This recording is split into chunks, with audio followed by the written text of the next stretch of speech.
A to dziwny dźwięk.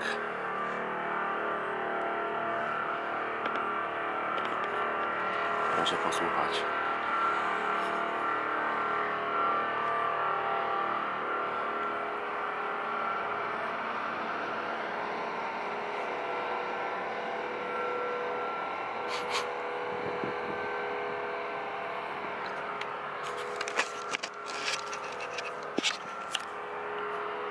Warszawa, północ, 9 luty 2014. Dźwięk się pojawia już drugi raz i nie wiem co to jest.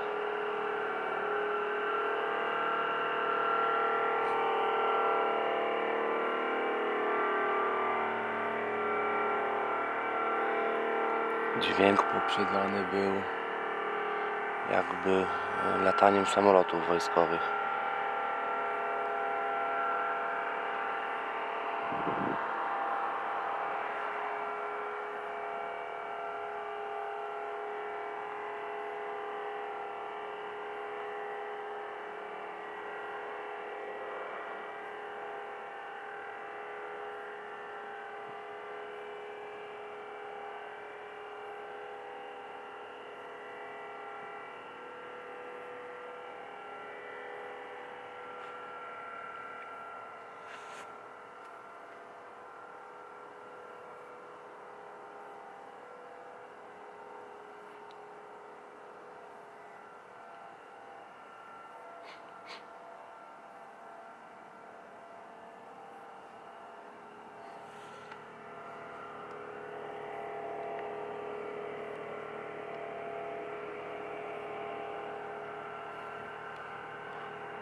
I ucichł.